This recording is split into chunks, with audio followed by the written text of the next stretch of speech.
Nah, guys, kembali lagi di channel Apresitorus, di mana channel ini akan memberikan diri kamu suatu informasi baik dari pekerjaan, asmara, keuangan, serta kehidupan diri kamu secara general. Sebelum saya memberikan suatu informasi dari berbagai aspek yang barusan saya katakan tadi, saya juga mengingatkan kepada teman-teman, informasi yang saya berikan terhadap diri kamu bukan suatu acuan untuk kamu ambil dan untuk kamu terima. Saya hanya bisa memberikan diri kamu suatu informasi berdasarkan kartu yang saya pegang ini. Diri kamu hanya bisa berencana terhadap kehidupan kamu, akan tetapi di balik dari informasi dan perencanaan tersebut, lagi-lagi yang menentukan adalah Sang Pencipta. Sebelum saya mengambil satu persatu kartu yang saya pegang ini secara acak, saya juga mengingatkan kepada teman-teman apabila ketemu dengan channel saya agar menekan tombol subscribe-nya dan menyalakan loncengnya supaya next video saya lebih semangat untuk memberikan suatu informasi baik dari kondisi energi kamu, manusia yang selama ini kamu prioritaskan, serta pihak ketiganya. Oke Wak Geng, kali ini saya ingin mengarah terhadap pihak ketiga. Hanya sekedar ingin mengarah dan ingin mengetahui bagaimana posisi pergerakan energi yang dimiliki oleh pihak ketiga. Apa yang dipikirkan, apa yang dirasakan, dan apa yang ingin disampaikan oleh kartu yang saya pegang ini. Kita langsung saja. Saya akan mengambil beberapa kartu, di mana kartu yang akan saya ambil nanti bisa saja bersifat resonate, bisa saja tidak bersifat resonate. Semuanya saya kembalikan terhadap pola pemikiran kamu, semuanya saya kembalikan terhadap situasi energi yang kamu miliki untuk saat ini.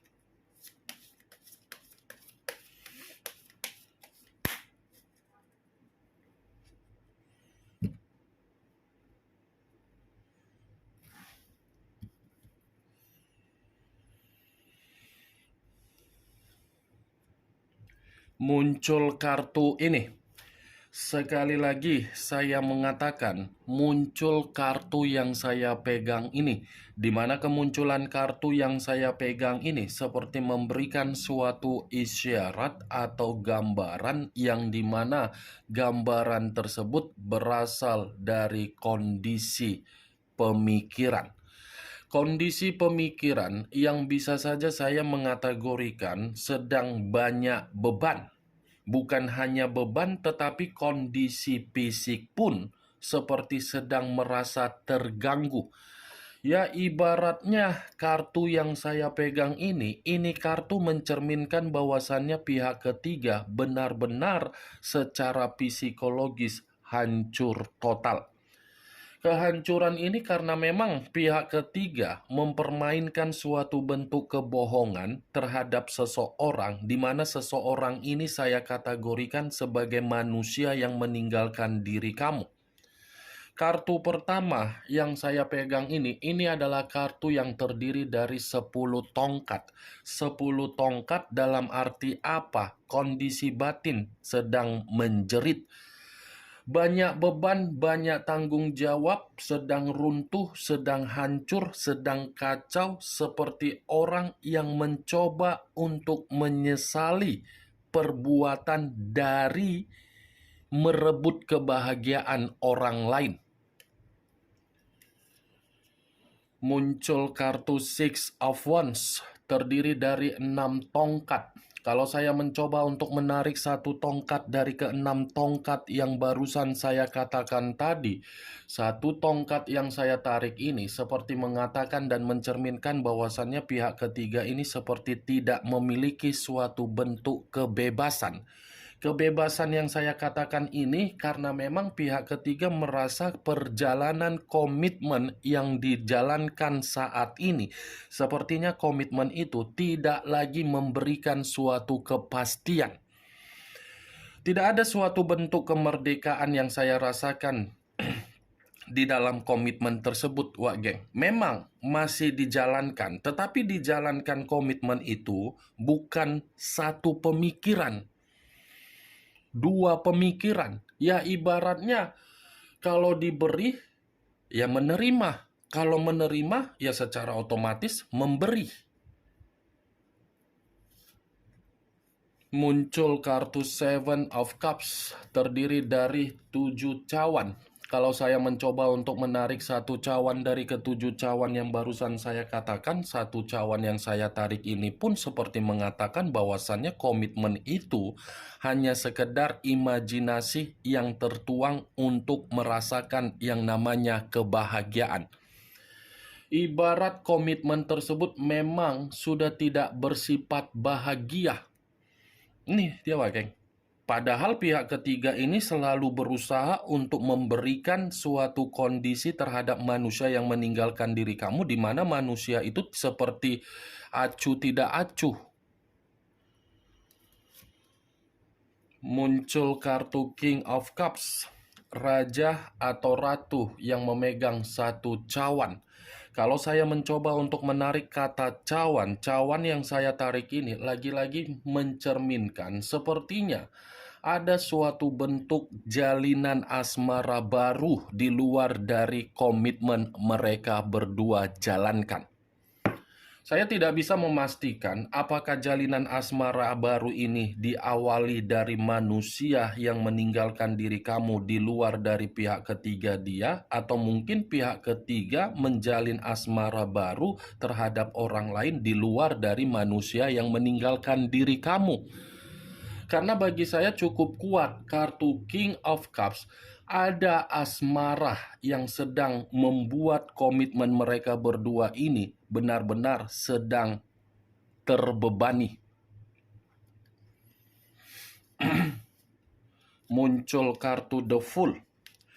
The Fool banyak arti, tetapi saya hanya mengambil 3 arti saja: kebodohan, kemurnian, dan pemerasan. Kalau saya mencoba untuk menarik dari kata pemerasan, pemerasan ini ada kaitannya terhadap tingkah laku atau karakter yang dituangkan di dalam komitmen tersebut. Ada situasi pemerasan yang sengaja dimainkan oleh pihak ketiga terhadap manusia yang meninggalkan diri kamu karena memang niat yang tertuang dari awal pihak ketiga ini karena memang mencari kestabilan. Awalnya mencari kestabilan, tetapi setelah dijalankan malah membuat pihak ketiga ini ingin diprioritaskan. Inilah kehebatan dari kelicikan pihak ketiga. Mencoba untuk berpura-pura baik, ujung-ujungnya drama yang dimainkan membuat pihak ketiga memaksa manusia yang meninggalkan diri kamu untuk diprioritaskan seperti tidak sadar diri. Sudah merebut kebahagiaan kamu, ingin dinomorsatukan. Kan seperti manusia yang memiliki karakter tidak bermoral. Itu dia, Wak Geng. The Fool, pemerasan. Kalaupun saya menarik dari kata kemurnian, komitmen itu seperti komitmen yang tidak lagi memberikan kebutuhan. Karena memang di satu sisi, manusia yang meninggalkan diri kamu sadar bahwasannya dia ini dimanfaatkan. Tetapi ketika dia sadar bahwasannya dia dimanfaatkan, dia tidak bisa lepas. Itu yang saya lihat.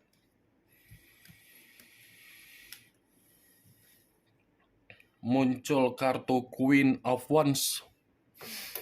Queen of Wands, raja atau ratu yang memegang satu tongkat. Kalau saya mencoba untuk menarik dari kata tongkat, tongkat yang saya tarik ini lagi-lagi mencerminkan bahwasannya komitmen itu memang komitmen yang sudah bersifat pemikiran yang buntu. Ya ibaratnya komitmen itu sudah saling memberikan karakter keras kepala. Karakter yang dimana sudah mempengaruhi kondisi batin yang menangis. Itu dia, Wak Geng. Kalaupun saya mengatakan manusia itu merasa komitmen itu tidak lagi menguntungkan, ya jelas. Karena memang posisinya manusia itu merasa menyesal karena komitmen itu sudah memberikan pengalaman yang begitu sangat mengerikan. Tetapi kalau saya mengatakan pihak ketiga merasa komitmen itu sudah memberikan suatu bentuk beban, ya itu wajar. Karena niat kebusukan pihak ketiga kan dalam niat jahat. Muncul kartu The Death. The Death, unsur air, berlambangkan 3 zodiak, Pisces, Cancer, dan Scorpio.